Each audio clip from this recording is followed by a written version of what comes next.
आधार पे वो वर्गीकरण करना चाहते, कौन से आंकड़े उनके पास है, कौन से डाटा उनके पास है। मैं सरकार से जानना चाहता हूं, सरकार कमेटियां बना दे और वर्गीकरण किस फॉर्मूले पे करेगी ये भी बता दे। हम सरकार को भी सुनना चाहते हैं। अभी देश में पिछले दरवाजे से कुछ नहीं होगा, जो कुछ होगा आमने सामने होगा।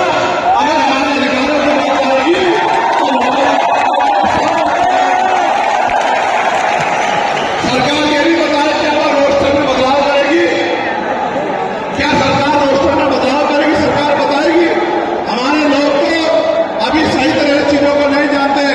मैं ये भी विश्वास दिलाता हूं, और स्पेशली डीएससी के भाइयों को कह रहा हूं, मेरी बात को गौर से सुनना। और स्पेशली डीएससी के भाइयों को कह रहा हूं, उन जातियों को जो लोग आंदोलन कर रहे हैं, आपको एहसास नहीं है, जब देने की बारी आएगी हम बताएंगे अपने भाइयों को किस तरह से आगे बढ़ाया जाता है, किस तरह से उनकी हिस्सेदारी दी जाती है। अभी तो हमें देने कुछ है ही नहीं।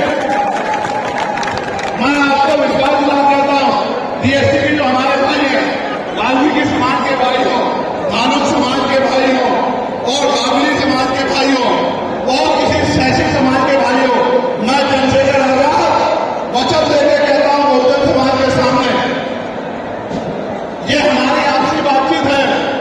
आप दुश्मन के इशारों पे काम मत करो। हम लोग बैठ के अपनी लड़ाई को निपटा लेंगे। हम लोग अपने आप बैठ के चर्चा करके आपके साथ बैठ के, अगर कहीं हमें कुछ डर भी है, आप चीजों को नहीं समझ पा रहे हो या हम लोग समझा नहीं पा रहे, अगर आपको अधिकार मिलता है तो बताओ, हमारे किसी व्यक्ति को तकलीफ है क्या? बताओ। अगर हमारे डीएससी के भाइयों को अधिकार मिलता है, बताओ। हाथ उठा के बताओ, तकलीफ है क्या हमें किसी को? ये इतना बड़ा जनसमूह गवाही दे रहा है, अगर डीएससी के भाइयों को कुछ मिलता है तो हमें तकलीफ नहीं है। लेकिन हम इस सरकार की मंशा को जानते हैं, हम इस सरकार को जानते हैं, के चरित्र को जानते हैं। ये देना कुछ नहीं चाहती, ये तो इसको अटका के रखना चाहती है। आप ये देख लेना, इन्हीं के कुछ लोग पहले सुप्रीम कोर्ट चले जाएंगे। जैसे उदाहरण के तौर पर गौर करो, 69,000 शिक्षक भर्ती में सरकार ने 20,000 पदों पर घोटाला किया। हम लोगों ने आंदोलन किया तो सरकार ने 6,890 की लिस्ट जारी की। फिर अपने लोगों को हाईकोर्ट भेज के उस पर रोक लगवा दी। फिर हाईकोर्ट में फिर हमारे लोग लड़े तो उन्होंने कहा दोबारा लिस्ट जारी करो, इनको अधिकार मिलना चाहिए। तो वोट लेने के लिए हमारे लोगों के साथ ने कहा कि भाई महिला लीग समर्थन करते हैं, लेकिन अपने लोगों को सुप्रीम कोर्ट भेज दिया और सुप्रीम कोर्ट में इनके बैठे जजों ने फिर से उस पर रोक लगा दी। इसलिए हमें अपनी नीयत के साथ होता है।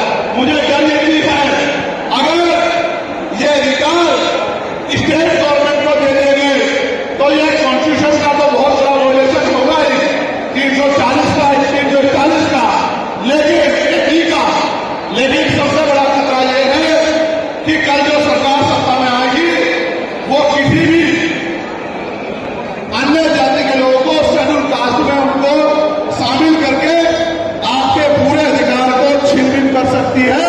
अगर ये पावर स्टेट को मिल गई, हमें सरकार की मंशा पे सिर्फ शक है। हमने ये भी मांग की, आपको याद होगा, यूपी के साथी हमारे जानते हैं, हमने 2 साल पहले, पौने 2 साल पहले मांग की थी कि जो 52% ओबीसी हैं उनको 27% रिजर्वेशन सुप्रीम कोर्ट के लोगों ने दिया। आबादी से आधा सुप्रीम कोर्ट ने मंडल कमीशन की रिपोर्ट के बाद ना चाहते हुए सरकार ने कर दिया, तो सुप्रीम कोर्ट ने अपने तरीके से रोक लगा के 27% दिया। हमने मांग की पौने 2 साल पहले यूपी में, गोरखपुर में पीसी करके कि ओबीसी की आबादी को 52% ही है तो 15%, 27% से अलग 15% आरक्षण की व्यवस्था अलग से अति पिछड़ी जातियों को करानी चाहिए। मांग हमने पौने 2 साल पहले उत्तर प्रदेश में उठाई। उसके बाद उसी दिन हमने नाम पार्टी के अपने मेरे चरित्र है। हम बाबा साहब अम्बेडकर को मानव काशीराम साहब को अपना नेता मानते हैं, हम ज्योतिबा फुले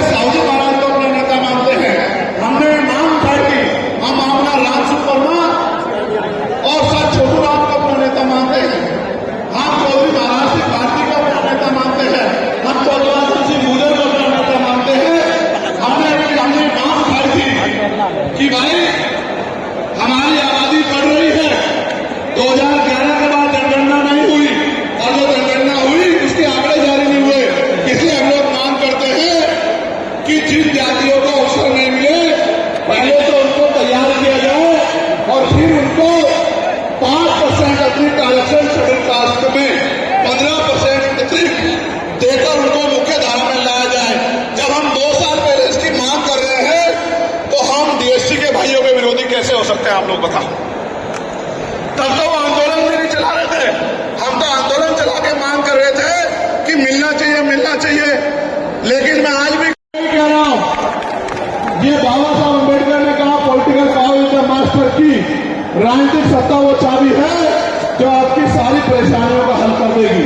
और राजनीतिक सत्ता जिनके पास है उनके लोग हजारों करोड़ रुपए लेके भाग जाते, उनके लोग उनके पूंजीपतियों के लाखों करोड़ रुपए माफ कर दिए जाते। लेकिन अगर आपका 10,000 रुपए का बिल भी बाकी हो तो 10,000 रुपए का बिल भी अगर आप नहीं दोगे तो मुकदमा लिख के आपको जेल भेजने का काम सरकार कर देगी और आपके घर की कुर्की भी करा देगी। आप किसानों का, मजदूरों का हाल देख लो, आप नौजवानों का हाल देख लो, इस देश में क्या है। तो हमारी सबसे बड़ी मांग ये है, आप समर्थन करके बताना कि आप इस पर सहमत हो या नहीं हो।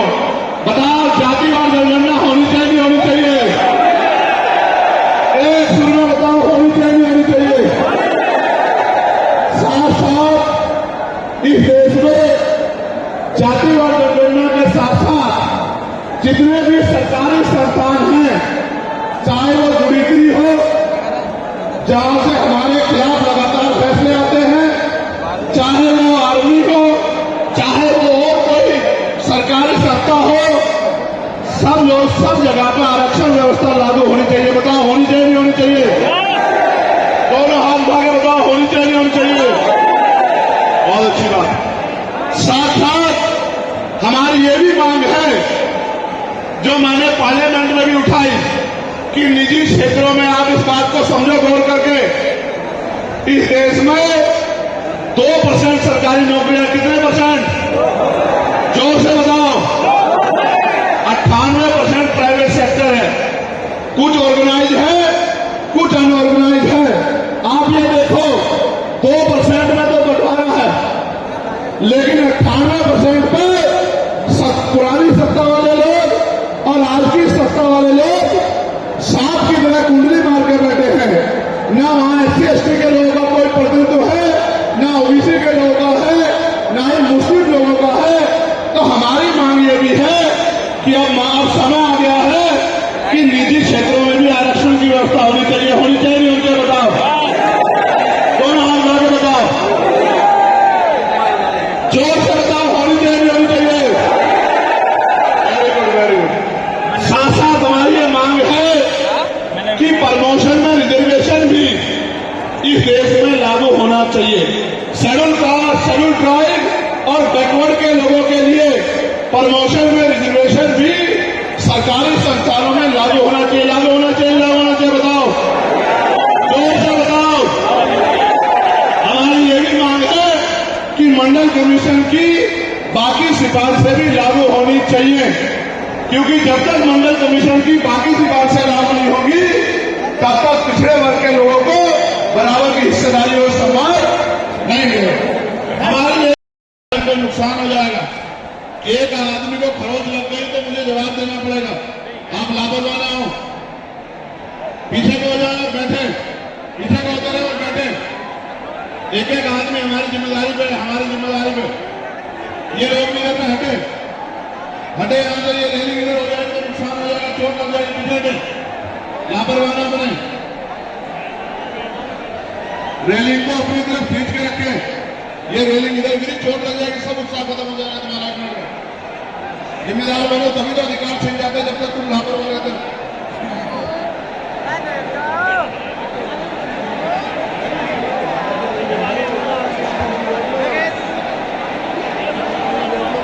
इसे रेलिंग से बाहर निकाले बाकी लोगों को।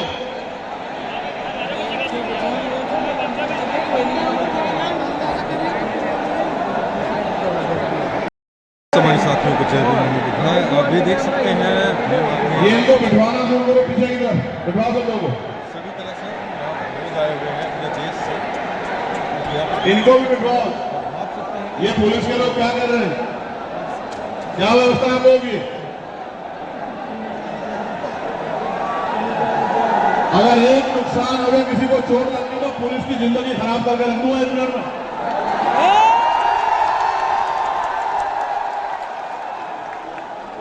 क्या व्यवस्था होगी?